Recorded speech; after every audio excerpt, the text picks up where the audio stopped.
皇帝看所有秀女都不顺眼，在太后软磨硬塞声中勉强选了4个，只剩我和许侍郎之女。许女容貌清丽，举止端庄，问答条理清晰。就在太后想要赐香囊时，许女突然扑地放了一个震天响屁，皇帝瞬间兴奋。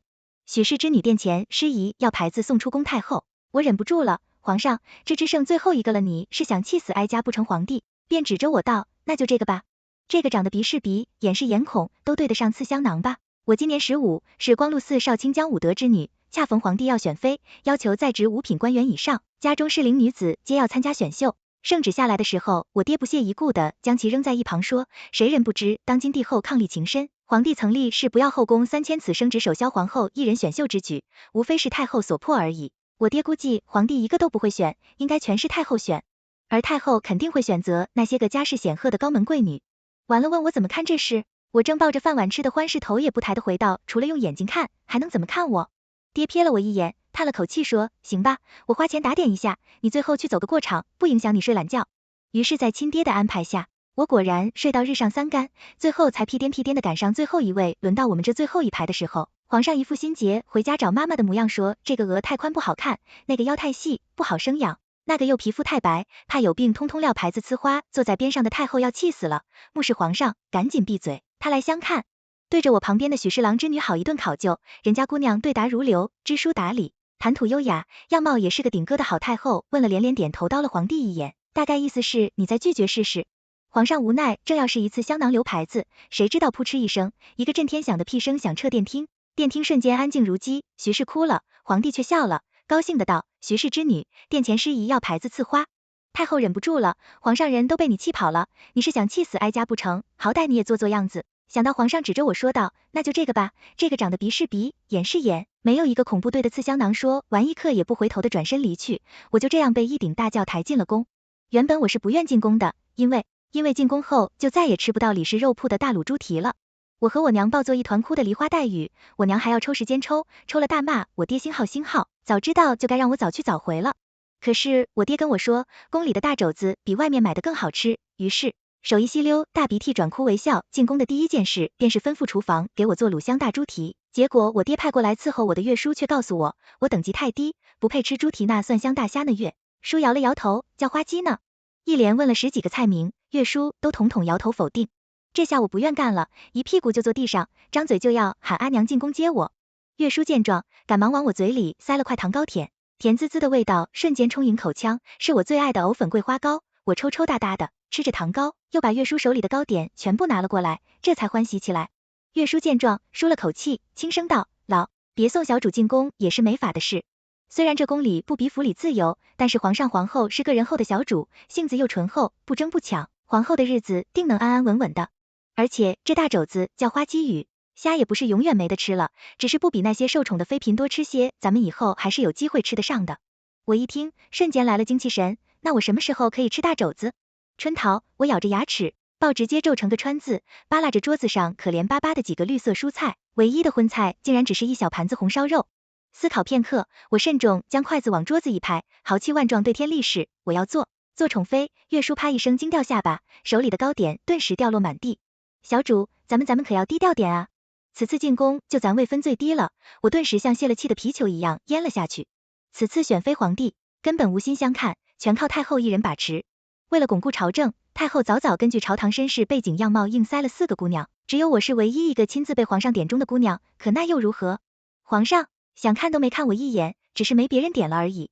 沮丧虽沮丧，我还是将面前的饭菜一扫而空，心里暗戳戳的盘算着争宠事项，随后抱着肚子在床上慢慢计划却敌。不过困意袭来，歪头我就睡着了。第二天一大早，岳叔就要把我从床上拖起来梳洗，我顶着沾满盐屎的脸蛋撒娇，问他能不能多睡1刻钟。岳叔叹气道，不能，今日要去给皇后请安，我只得晕乎乎的，任由岳叔给我梳洗。在呼呼的来到坤宁宫，初见皇后时，她正端坐在高台，一双柳叶眉明媚动人，好像春日里的阳光，温婉大气。不过我看的不是皇后的脸，而是她桌子上的那一碟蟹粉酥，这个我只有在一些重要场合下才能吃得到的东西。想到我的早饭只有小米粥配酱大饼，我顿时觉得肚子又空荡荡的。也许是我的目光太过炽热，皇后抬眼朝我瞧了过来，脸上不自觉地露出好笑的容颜。你是水华宫的江美人？我赶忙出列行礼，恭敬回答，正是妾身，不知本宫脸上是否有什么东西值得你一直盯着本宫瞧。我低垂着头小脸，涨红的说，臣妾瞧着娘娘好看，所以忍不住看多了些。皇后听完低头微笑，你这嘴巴倒是真甜，本宫瞧着甚是喜欢这碟蟹粉酥，就赏你了。话音刚落，下面的妃子脸色各异，无心一喜，连口水都差点吧嗒在地上。皇后真是大好人啊，人美心善，知道我想吃就特意给我送吃的。于是我恭恭敬敬的俯身谢恩，伸手就将面前的糕点端了过来，底下传来妃子们不屑的笑声。不过我才不管他们怎么想的，反正就自顾的吃了起来。皇后又问了我一些问题，我都乖巧的如实回复了一场请安，差点变成我和皇后的家常，直到我吃饱喝足才恋恋不舍的离去。也就从那天开始，每回去皇后宫里请安，皇后都会单独留下我来，我自然是非常乐意的。皇后温婉大方，每次都会给我准备很多好吃的糕点，她会一边温柔的抚摸我头。奈奈喜欢吃吗？喜欢吃就多吃一点，不过本宫再叫人去做。我鼓着满满的腮帮子，眼睛一亮，忍不住问道，娘娘，宫里真好，这么多好吃的，那娘娘多久可以吃一次大猪蹄？我爹说宫里的大肘子比外面的好吃，可是我到现在都还没尝过呢。话落月书，直接扶额皇后身边的大宫女春刘秋荷也憋得满脸通红。皇后莞尔一笑，大手一挥，奈奈想吃什么？今日我便让膳房全部做一遍，这可不得了了。于是我一口气爆出心心念念的10几道菜，满怀期待着，望着皇后小心翼翼地问道，有吗？秋荷吩咐膳房今日就做这些菜，还没从震惊中反应过来的。我嘴巴直接张成 O 字形，然后急忙把手里的糕点放回盘里，端正的推回边上。那我不吃了，留着这肚子等会吃说话。屋子里终于传来一阵爆笑声。没一会，我说的那几道菜全部都被摆上了桌，我吃得满嘴油光，皇后和春柔秋和看得目瞪口呆，至于月书，她已经放弃了等。霍佳琪最后一个鸡腿打算奋力啃完时，皇后娘娘小心的说道，要不这个别吃了，以后你常来本宫，这就是我一听大好事啊，高兴的连连点头，皇后娘娘真好。奈奈最喜欢皇后娘娘了，更加卖力的将鸡腿啃了个精光。皇后娘娘笑了，一脸慈祥，不过很快她就笑不出来了。往后的2个月里，我每天天一亮就屁颠颠的过来吃早饭。皇后宫里的蟹粉小笼包、水晶虾饺、拇指煎包，又鲜又香，好吃的我都不舍得下咽了。吃过早饭，我又拉着皇后踢毽子、荡秋千、打叶子牌。皇后的花园又大又漂亮，偏偏皇后不大喜欢动，便喜欢看着我和月书、春柔秋和在一边疯玩懂。我们玩得一身臭汗，我又气呼呼的跑回来皇后身边，抱着皇后大腿给她讲我们的趣事，再讲几个笑话，逗得皇后乐呵呵的，然后开始吃午饭。吃完午饭后，皇后说要小憩一会，我直接把她从床上捞起来，兴奋的掏出小跳棋。因为我发现每次下棋的时候，小厨房都会准备茶点，新鲜出炉的牛乳茶配上甜滋滋的糕点，吃起来美味极了。晚饭过后，我才依不舍得离开皇上，有时也会过来，皇上来时我会识趣的赶紧跑开。听说皇上皇后最是恩爱，我才不要做电灯泡里。可有一次，皇后却紧紧拉着我的手，不给我做逃兵了，我就肿得满脸通红，眼睛看哪不对。直到皇上走到跟前，我还是低着头，一言不发。皇后恨铁不成钢的将我往皇上前面一推，十分殷勤的说道，皇上，奈奈都进宫3个月了，我想下北赶紧行礼，等皇上叫我起来时，才敢悄悄抬头看向皇上。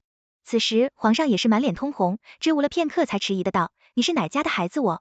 闻言小脸一皱，闷闷的说道，臣妾江奈奈父亲竟是光禄寺少卿江武德。皇上这才恍然大悟，我却终于知道了，为啥我位分最低了。感情皇帝根本就不记得有我这号人了呀。可能是为了宽慰我，皇上在皇后的怂恿下赐了我一套头面，给我生了一个位分，我现在是婕妤了。等皇上下完旨意，我赶紧高兴巴巴的问皇上，婕妤多久可以吃一次大肘子？可皇上到嘴的茶水差点喷了我一脸，捂着嘴巴，低沉的咳着周围，些人都憋疯了一样，脸蛋涨得通红。不过皇上就是皇上，很快就镇定下来，漂亮的凤眼一脸狡黠，将婕妤努力，等你升到妃位，天天都可以吃大肘子。我闻言眼中充满斗志，此后皇上只要来的时候，我就更加卖力的逗皇上帝后，开心讲以前阿娘给我讲过的笑话，讲我听过的世家之间的有趣故事，给他们唱我从民间学来的皮影戏，每这时都会被我逗得哈哈大笑。后来皇上像是找到什么乐趣似的，成日往皇后的宫里跑，每次来都会给我赏些小东西，好吃的好玩的漂亮的有趣的，日子过得异常惬意。每次吃完晚饭，皇上就着急慌的将赶我回去，我想多待一会都不给，后来习惯了，我一吃饱就连带着偷摸几个糕点打包回去。哼，他们一定是怕我吃太多。春柔秋荷说，娘娘从来没有这么开心过。其实仔细想想，我也从来没有这么开心过。这大概就是我和皇后最美好的时光了。在后来的日子里，每次回忆起这些往事的时候，总是忍不住的湿了眼睛。一日，是我从昆明宫高兴的往回走，心里正计划着明天要唱什么戏给皇后听，不知是不是我错觉，我总感觉最近皇后的心情闷闷的，皇上来的次数也不比从前多了。我寻思，大概是我的故事听腻了，所以得叫阿娘多给我搜罗些话本子来才行。却冷不防的一道声音从后面传来，有些人呢，真是天生的星号，给一点小恩小惠就像杆子似的抢着舔也不想。我想自己是什么身份，皇后是什么身份，又岂会把一个不起眼的嫔妾放在眼里，不过是闲来无聊动弄两下罢了。有这功夫去舔别人，不如好好想想如何给自己的未来打算。我听着不对劲，这人在说谁呢？转头看去，一身亮丽的粉色衣裙，俏生生的站在那里，肤如凝脂，眉目如画，腰似杨柳，100%的祸国殃民的美人儿。这是当今风头正盛的叶将军妹妹叶海棠。据说叶将军屡立战功，功名赫赫，却只用战功换得自己妹妹顺利入宫。叶海棠自然不负众望，一入宫便被封为贵妃，是尽管皇上再不乐意，也不敢冷落的妃子。我顿时充满戒备，叶惠妃说这话又是何意？四周也没有别的人在场了，于是我走了上去，戳了戳叶贵妃的胳膊，贵妃姐姐，你是在说我吗？还不明显吗？她嘴角勾起一抹嘲讽的笑容，像她星号一样的看着我。啊，我知道了，你知道什么？你嫉妒我们啥玩意？我负手而立，笃定地说，你嫉妒我和皇后情深意重，嫉妒我未分低，却吃得比你好，嫉妒我们天天都有好玩的，所以你就故意来说风凉话，想要拆散我和皇后的友谊。你好，趁虚而入，越说越像那么回事。我气愤的手指颤抖，此女好狠的心啊！叶贵妃却错愕的站在原地，似乎还没反应过来，一脸惊呆的看着我。她抬手指了指我，你愚蠢无知。说完一扬手，扭着腰肢就走了，留下我一人在风中凌乱。这第一次宫斗，我沾上风了吗？回到宫里，我越想越气，叶贵妃凭什么这样说我和皇后？我问岳叔，他是不是真的来挑拨离间的？岳叔说贵妃近日盛宠，大概是来炫耀的。我沉思，怪不得最近皇后总是闷闷不乐，皇上来昆明宫的次数也比往常少了。不行，我一拍桌子，决定要向皇上给皇后讨个说法。岳叔赶忙一把捂住我的嘴，悄悄地给我说道，皇后闷闷不乐，是因为至今无所出。帝皇帝后恩爱3年有余，皇上独宠皇后却一直没有怀孕，前朝后宫的逼迫下，皇上不得不进行选秀。但是妃子选进宫，皇上依旧不肯宠幸，气得太后捶足顿胸。批评完皇帝，又批评皇后不懂事，皇后心里也不好受，只得日星号着皇上宠幸其他妃子，可是谁又乐意和别的女人分享自己的丈夫呢？所以皇后闷闷不乐也是正常的。我暗自叹气，儿女情长的事我不懂，我只想要皇后高高兴兴的，每天都可以去吃香喝辣。为了我的美好生活，我决定要帮皇后争宠。于是我暗戳戳组织了好多叶贵妃的坏话，什么狐狸精暴脾气，目中无人，爱骂人，爱嘚瑟，不爱洗澡等就，并第二天就去皇上那里告状。结果还没等到我告状，春柔秋和却一脸悲痛的告诉我，皇后病了。我一脸苦气的守在皇后身边，生怕说话大声一点都能加重她的病情。皇后躺在床边，拉着我的手虚弱的说道，我真羡慕你奈奈，但愿你往后余生都这么快乐。我疑惑，皇后身份多尊贵啊，吃得好，住得好受，所有人尊敬，怎么会羡慕我一个无权无势只爱贪吃的小婕妤啊？到很久后，我才明白皇后的话，可惜等我明白的时候，一切都太晚了。我只能猜测是皇后思子心切，压力过大。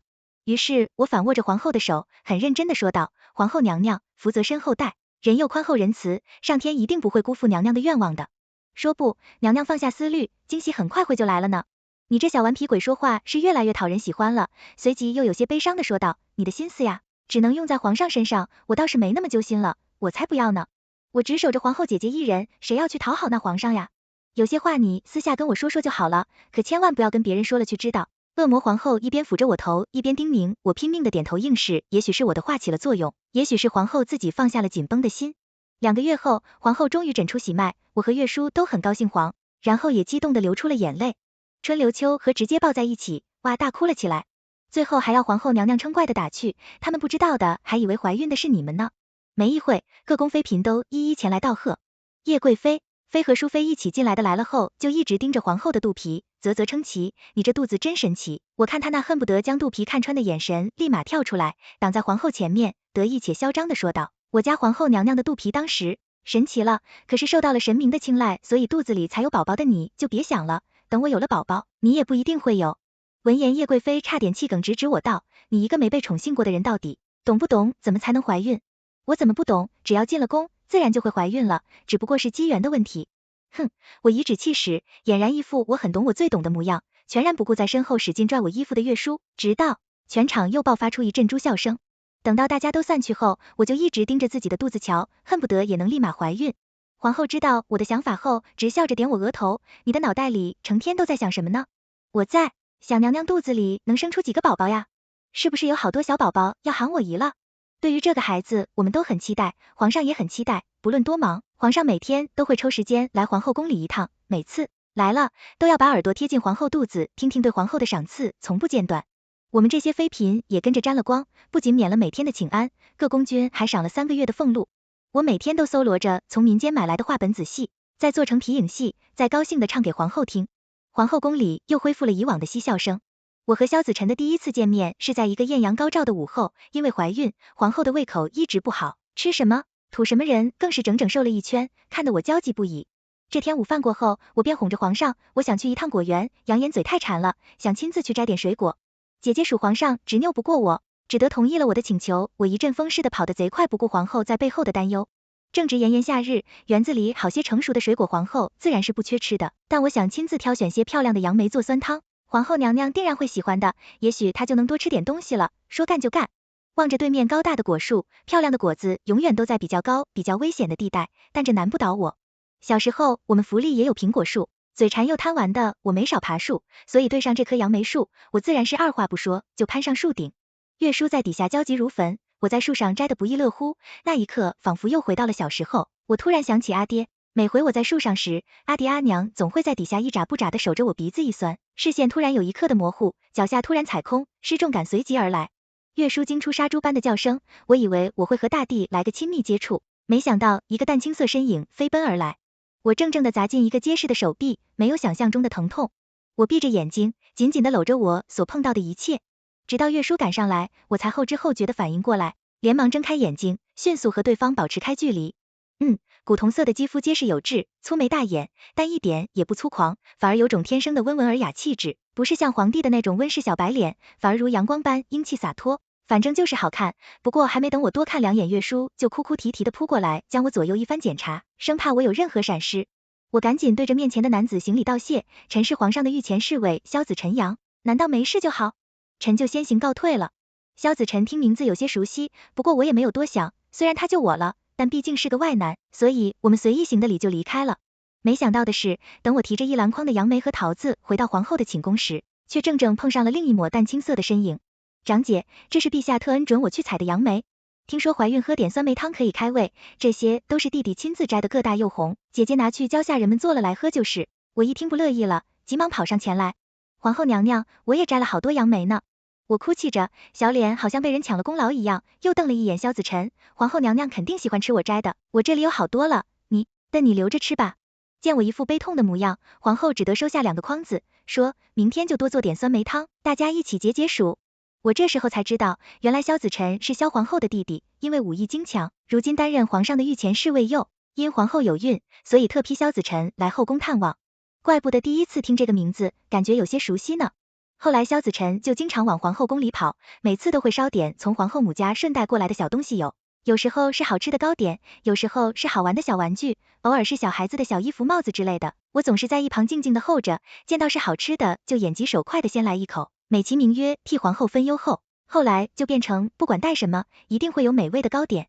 我由从前盼望皇上变成了盼望萧子晨，一眨眼皇后怀孕个月了，皇后的肚子比一般人怀孕的还大，她挺着肚子，整个人散发着母性的光环，眉线间比从前更加柔和了。太医说皇后怀的是双生子，和宫上下欢声一片，皇上每天都要来听一听，摸一摸就是慌张的，不知道说什么，来来回回也就那句你们要乖乖啊逗的皇后直笑，正值太后生辰。原本不喜热闹的太后，此次在皇上的执意邀请下，决定大办生辰宴，于是各宫都开始忙活了起来。我接连唉声叹气，因为别的妃嫔都是知书达理，技术化样样精通，要美貌有美貌，要身材有身材，他们随意唱一首歌，或者跳一支舞蹈，都能美得像天仙似的。怪不得我做不了宠妃。于是我摸着圆滚滚的肚子，决定修书一封问题，爹爹娘娘安女儿在宫中一切都好，因为皇后怀的双生子伙食太好，女儿又胖了3斤，只是下月太后生辰，各宫妃嫔皆有歌舞准备，唯独我无才无艺。请问爹爹女儿小时候是请不起先生吗？家属。书刚发出去，第二天我爹娘就气冲冲的请旨入宫，劈头盖脸将我给臭骂了一顿。提起我小时候给我请先生请一个被我气跑一个的经历，骂着骂着我娘又抱着我哭了起来。她摸着我的头，非常欣慰的道：看到奈奈吃得好睡得好，我们就放心了。乖，咱奈奈过好自己就行，不去夺什么宠啊。我们奈奈又长大了，那当然我在哪里都会顾好自己的。我又问阿爹阿娘为何进宫是空着手来的？我不是提过好想念宫外的鲁大蹄子吗？刚问完，我爹又想抄起鞋子拍我，真是白养了你这个小星号。不过骂归骂，我爹还是从衣袖里掏出一本画本子，这是时下最流行的女安太后，一生并不容易从一个小才人坐上太后的位置，途中的坎坷可想而知。如今老了，回顾一生，可谓是惊险连连。女安就是一本和太后有着相似经历的画本女主角，学英勇善良，无畏无惧，想必太后也是会爱听的。我爹一死，反正我唱皮影戏已经唱开了，不如就干脆给太后唱个戏算了，就算不惊艳，也不会令太后讨厌。说着又提起我小时候不爱学习的事情，于是又进行了新一轮的筹码。虽然我爹娘是骂骂咧咧的走的，可是走后我还是有些难过，眼睛不由自主的蒙上了一层雾水。太后的生辰宴可谓是隆重奢侈，毕竟从皇帝登基以来，还从来没有举办过如此盛大的宴会，文武百官王公贵族能来的都来了。宫里一派喜气洋洋，送礼的送礼，表演的表演，该出风头的出风头。我们这几个妃嫔就坐在皇后侧边，贵妃和淑妃坐在前头，因为皇后怀孕，贵妃和淑妃便帮着协理后宫，因此这两人就走得很近。我和林昭仪、赵婕妤并坐一排，赵婕妤偷偷凑过来问我可准备了什么节目，一听说我准备的皮影戏，她就仰天长叹，说自己果然是个废物，啥也不会，她就发明了些新糕点而已。我瞬间眼睛一亮，盯着她圆溜溜的脸蛋和她纤细的身材，好心问她要不要我帮忙试吃一下。接着我们就有一搭没一搭的聊着天，越聊我们越有种相见恨晚的感觉。真的，原来我们都是废物呀！我们俩执手相看泪眼，竟硬生生的错过了这么多时光。我嗔怪他为何不来皇后宫里，他回他胆小害怕，他又问我可承宠了没，我摇头说没有。接着他握着我手说他也没用，他爹叫他只管好好苟着就行。说完，我俩差点又要抱头一阵痛哭流涕，完全没注意到贵妃淑妃林昭仪抛过来的鄙视的眼神。赵婕妤悄悄跟我说，目前的过宠的也就贵妃和淑妃俩人，还是碍于两位母家的前朝身份，叮嘱我切莫得罪了前面俩人。至于林昭仪并每人一个，就在我们吃饱喝足，抱着肚子打嗝时候，就听到贵妃自荐要给太后舞剑。我以为这样的柳蛇妖只会弹琴跳舞，没想到一曲剑舞宛如仙女下凡，既刚毅又柔情，衣袂翻飞，犹如炙热的精灵在舞动，把我和赵婕妤眼睛都看直了。好，不愧是叫门虎女，太精彩了！底下一众欢呼，所有人情不自禁跟着鼓掌，贵妃更加得瑟，毫不掩饰，用挑衅的眼神瞧了皇后一样。接下来，淑妃和林昭仪上台，151琴配合的竟然浑然天成，台下又是一声声赞叹，只有我和赵婕妤手掐手，互相推诿，你去你先去，你去吧，你搞点好吃，你唱曲好听。没等我们决出胜负，皇上在上面发声了，听说江婕妤擅长皮影戏，不知今日江婕妤准备了什么戏啊？皇上笑得贼兮兮的看着我，皇后也一脸鼓励的看着我，冲我点了点头。于是我赶紧出来，先是说了些祝福太后的寿词，接着拿出早已准备好的戏台，开始唱了起来。曲家人听说新花放，不知道该怎样欢乐，该怎样忙，愿祝太后万年庆，愿祝太后寿比。那南极天心等我唱完，没想到竟也同样收获了一批欢呼声，然后笑得合不拢嘴。皇后欣慰的给我带头鼓掌，我如释重负的松了口气。等到赵婕妤的时候，她有些胆怯的拿出自己准备的18味糕点，每味糕点看起来都色香味俱全，而且好多我都没吃过，用材用料也都非常稀有，各种香味扑鼻而来，看来赵婕妤是下了大血本的。臣妾不才，就只会是弄些糕点帮太后娘娘不要嫌弃，底下一片唏嘘都在议论赵婕妤无才无德送糕点太寒酸之类。太后见状，吩咐身边的嬷嬷将糕点收了，拿起一块尝了，又说早就听闻赵学士之女擅长做各种糕点，今日哀家得幸异常，真不假，哀家甚是喜欢。以后赵婕妤再有什么稀奇糕点，可记得留一份给我这个老婆子啊。说完不忘又咬了一口，皇后娘娘也帮着赵婕妤说话，自此无人再敢背后指点我请。条例眼太后娘娘总觉得她吃的两眼冒光，叶贵妃依旧不屑一顾，淑妃盯着糕点，两眼沉思。我暗戳了一下赵婕妤，顺便流了一地的哈喇子，我就说你行的吧，行。年过后，皇后的肚子越发大了，连站立也都变得异常困难，走也走不动，躺下又睡不着，熬的是两眼淤青。提前备好的产婆连连摇头说，皇后太瘦了，要多吃还要多走动。春柔秋和暗自心疼的抹眼泪，怎么就怀了双生子呢？娘娘太遭罪了，我看着也很难受，早知怀孕这么辛苦，我宁愿皇后娘娘一直不生宝宝，又庆幸自己幸好不得生宠。岳叔赶紧捂住我的嘴，告诉我话可不要乱说，身在皇家，没有什么比子嗣更加重要的。不过我依旧理解不了女人为什么一定要生孩子。我觉得自己和赵金玉这样就挺好的，每天他研究做，我研究吃，做的好吃了再送来皇后宫里。今天我又和赵婕妤早早来到皇后宫里，昨天做的糖蒸酥酪，皇后娘娘多吃了2块，今天赵婕妤决定做个玫瑰酥酪。反常的是，贵妃和淑妃竟然也一并来了。你们天天都躲起来做好吃的，从来不叫我，我只好舔着脸皮来了。说时，眼睛却一眨不眨地盯着皇后高高隆起的肚子。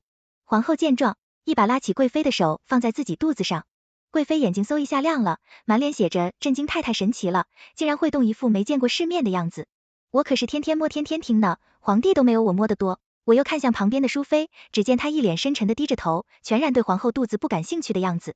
点心端出来以后，大家都齐刷刷的看向点心，玫瑰牛乳酥夹杂着好些坚果碎，闻起来可香了。一如既往，我先拿了一块尝了起来，香香甜甜的滋味充满口腔，外加酥脆的坚果，嚼起来味道十足，细品竟还有些异样的酸味，要是没有这个酸味就更好了。我吃的连连点头，顺手递给了皇后一块，招呼大家也尝尝。咦，怎么有点酸味呢？不应该啊，难道是玫瑰没选好？赵婕妤也疑惑的说道。贵妃皇后也连连点头，要是没有这个酸味就好了。对呀，要是没有这个酸味，或者我没有那么愚蠢就好了，可惜没有。如果皇后娘娘吃完肚子就开始剧烈疼了起来，宫里顿时忙得一塌糊涂，分明刚满个月的身孕，没想到这回要生了。太医说皇后是中毒了，查验了皇后的所有吃食，最后笃定是玫瑰牛乳酥。可是我们每个人吃了都没事，这糕点被加了大量五行草汁，普通人吃了没有什么事，可是孕妇吃了却能导致流产。怪不得味道有些酸酸的不对劲，我恨不得扇自己几巴掌，明明已经吃出不对味，却还是拿给了皇后娘娘吃。这糕点主要是我和赵婕妤做的，于是我和赵婕妤被暂时软禁在宫中，但比起软禁，我更担心皇后娘娘的身体。听说皇后难产奄奄一息，已经过了几个时辰了，我害怕的浑身发抖，拼命的恳求萧子晨放我出去，我要去陪着皇后，只要皇后顺利生子，怎么惩罚我都行，这个锅我也愿意背。萧子晨红着眼，一遍一遍的拒绝了我，但依然给我带来皇后那边的消息。产婆说她胃不对，皇后娘娘没有力气了，皇上跪在皇后宫前，只求保住大人。太后来了，叹了口气，又走了贵妃淑妃，所有宫女太监嬷嬷也都跪在门前，大气不敢出右。2个时辰过去了，皇后终于生了一儿一女，皇后娘娘要不行了。皇上去见了皇后娘娘，皇后娘娘传召不知道过了多久，萧子晨红着眼给我说，皇后要见我。我踉跄的起来，用尽了全身的力气，才跑到了皇后的寝宫，从来没有想过，这竟然成了我们后一次的见面。原本温婉明媚的皇后，此刻褪去了所有光环，宛如一片落叶在风中飘摇下坠。奈奈，你不要内疚，我相信你。她躺在皇上怀里，颜色好似外面的皑皑白雪，身下的血迹却染红了整张床铺。我从来没有想过，一个人竟然会有那么多的血。我连忙伸手握住她伸过来的手，一双眼睛早已哭肿，明明有好多话想跟皇后娘娘说的话，到嘴边却又只变成3个字，对不起，星号不是你的错。为何要说对不起？好好活着，替我那份永宁永惜就托付给你了，相信你。既能带好他们的他，最后一次摸了摸我的脑袋，替我开去，眼角的泪水就无力的垂下了手。皇后娘娘，她再也没有醒过来。那一天，宫外飘着鹅毛大雪，我的心随这大雪一并跟着坠入寒冰里以后，这四四方方的宫墙里，再也没有那道柔和明媚的笑容了。我的皇后娘娘，她再也不能温柔的抚摸我的头了。皇上悲痛之余是要捉拿真凶，当天在场之人重新被皇上软禁起来。慎刑司抓走了一批又一批的跟事情有关的宫女嬷嬷，连月书也被带走审讯。不过皇上没有为难我们，只来我宫里静静的坐着。他说奈奈，他说要我好好保护你，可是却从来没有说过要保护好他自己。说着说着就掉了眼泪。皇上似乎一夜间老了，好像这一生的信念都崩塌了。皇上、皇后是真心相爱的，从少年时期一路经历众多风雨走来，本以为可以相互执手偕老，却不曾想如今却天人永隔事件在严刑拷打下，终于找到了真凶。那天我和赵婕妤做糕点时，淑妃曾来献殷勤，趁我们不注意，将提前准备好的五行草汁混入玫瑰花里，本来做的天衣无缝，连我们自己都不知道是怎么混入五行草的，败就败在淑妃带来的婢女身上。这个婢女是刘宰相派来监视淑妃的。刘宰相早有谋反之意，自觉自己女儿入宫一定能宠冠后宫，要求淑妃无论如何要获得独宠，不能让皇后和其他女子生下长子。可天不遂人愿，淑妃并没有获得独宠皇后，后贵妃哪个都比她得宠。她先是送含有麝香的香囊给贵妃，致使贵妃不孕。可是不曾想，3年都没怀孕的皇后娘娘却怀孕了，所以宰相才逼迫淑妃找机会下手书。妃被带走那天，我去见了她，我问她为什么，她却冲我扯出一抹苦涩的微笑。奈奈，这个世上不是所有的事都像你想的那么单纯，身为世家就注定了要做很多身不由己的事情。淑妃又有什么身不由己的事情呢？直到她死后，我才从贵妃口里知道她的故事。打一出生，她的人生就被规划好了，不仅是她的，还有她的母亲、她的姐姐和妹妹，都不过是刘宰相用作官途的手段罢了。她这一生都没为自己活过，用这条性命为她的家族谋前程。我脑海中不禁浮现出刘淑妃走时的那一抹微笑，她大抵是终于解脱了。我没法评价她的对与错，她是不幸的，却又把自己的不幸加塞给另一个女子身上。她是可恨的贵妃，拍了拍我脑袋告诉我，我们这些在父母的骄纵下长大的孩子，是无法体会她的苦的。我看了一眼贵妃惋惜的眼神，有些戒备的和她拉开了一定距离。没想到贵妃却不屑的嗤了一声，本宫才不屑用这些阴沟里的手段，本宫要争宠，自然正大光明的说完，便扭着腰肢走了。我到底是没做成宠妃。皇后去世后，皇上就把永熙、永宁寄养在我宫里，他说这是皇后的遗愿。我笑了，因为这是我从前对皇后开的玩笑话。我说，皇后娘娘，你生多少我就给你养多少，保管都给你养得壮壮的，不仅能上山捉鸟下河摸鱼，还能给你讲笑话逗你开心。笑着笑着，我又哭了。朦胧的泪光中，我仿佛看到了那个褪去一身枷锁，笑得满脸温柔慈祥的脸庞。为了方便我照顾永宁、永熙，皇上直接把我提拔为贤妃，我终于可以天天吃得上大肘子了，可是却再也没有那种很想吃的意愿了。赵婕妤每天会过来，我宫里经过皇后的事件后，我们都沉默了很多，但她依旧热心做各种好吃的糕点，只是不再随便让别人碰食材了。叶贵妃也经常过来，每次过来都会带上亲手做的小孩子的小玩具或小衣服，眼巴巴地看着2个小粉团的眼神，总是让我忍不住怀疑她是不是准备偷小孩。萧子晨偶尔也会来看望永安、永熙，每回来的时候总和往常一样，带上一份宫外的吃食。待永熙大一点的时候，皇上便指认萧子晨为太傅，全职负责永熙习武。皇上自己每天也都会来坐一坐，只是总不够热忱。对永宁、永熙总是淡淡的，就静静的看着，偶尔欣慰的摸摸他们的头。后来孩子们问我是不是父皇不喜欢他们，我想了一下，很认真的告诉他们，父皇是很喜欢你们的，只是他太想念你们母后了。皇上喜欢摸孩子们的头，也喜欢摸我的头。他说，奈奈正只有在你这里才感觉他也好像还在一样，有时候他也会跟我讲他和皇后从前的事，想到什么就说什么，毫无章法，只是说着说着又沉默了。他从来不在我这里过夜，他说我初进宫时年岁还小，泛着婴儿肥的脸蛋，每次眨巴着眼睛看他时，都让他心底泛起一股柔软。后来他就喜欢投喂，我喜欢看我毫无顾忌的吃东西，他说他早已把我当成他的亲妹妹了。有一次皇上问我要不要出宫，出宫就可以嫁给自己喜欢的人了。我脑海里闪过一个淡青色的身影，但是很快我便拒绝了皇后将永宁、永熙托付给我，我不想辜负了他，这里有我的好朋友，有我眷恋的人，还有我放不下的执念，我想留在这里陪着我在乎的人，一生足矣。永宁、永熙8岁时，贵妃怀孕了，她眼里闪过激动的泪水，她说此生值了。此时的贵妃早已不似刚进宫那时的飞扬跋扈，她会耐心的给小永宁、永熙讲故事，会叮嘱永宁爬树不要爬太高，还会跟着赵婕妤学做美味的糕点。她的身上无时无刻散发着母性的柔和。隔年春日，贵妃生了，是个皇子，皇上给她赐名永康宫里的妃子，这次都升了位，粉贵妃升为皇贵妃，我升为贵妃，赵婕妤升为了贤妃。对了，林昭仪在永宁、永熙5岁时病逝，后来赵贤妃悄悄告诉我，林昭仪大概是被皇上送出宫去了。我问她，你为何要拒绝出宫？她看着我笑眯眯的回道，宫里有她想要陪护的人，便不愿离开了。皇上一生都没有再立后位，永康岁那年皇生病了，这一病就再也没有起来过。他临终前把我叫到跟前，他眉目间早已不似年轻时俊朗温润。皇上何时变得这么老了？他看到我只一昧的笑，奈奈，你都变成小老太了。我也跟着他一起笑，皇上也是个小老头了，终究是我负了你我。握住皇上的手摇摇头道，皇上对奈奈极好的奈奈，此生能遇的皇上皇后是最大的幸事。20年了，朕终于可以去见马了，也不知道玩，可还等着朕美。他笑了，就这样看着前方，定定的笑着，仿佛前方站着自己心爱的姑娘一般。皇上驾崩后，皇贵妃肉眼可见的老了，皇贵妃对皇上是真心爱过的少年时期的惊鸿一瞥，便永久的烙印在心里，此后一生都执着于此人。永康18岁时被封为康亲王，康亲王热武倒是和他祖父一样，颇有将军之范后，后来也和他祖父一般为国家立下不少汗马功劳。永熙登基后，我从一个年少无知的江美人混成人人尊敬的皇太后，安排好了永宁的婚事，看着他和驸马爷相爱生子，给永选妃看着帝皇帝后相敬如宾，我想我的使命大抵是完成了，我终于有脸去见皇后娘娘了吧。于是我往藤椅上一躺，闭眼开始了漫长的等待，等待何时可以盖上棺材盖衔，诗和赵太妃晒晒太阳，或者打打叶子牌研究新糕点。唱皮影戏就是不要后宫妃嫔来请安，没想到还没等到可以盖上棺材盖，突然我一激灵冒汗，后宫竟然至今无所出。于是我一把掀掉棺材盖，迅速将皇帝唤到跟前。皇上，你与皇后都成亲3年有余了，至今仍无所出，你是不是该广大后宫了？不然哀家死不瞑目，无颜见你母后太后说什么不吉利的话。只是正语讲，还不太想太早要孩子吗？所以就想多过2年清静日子吗？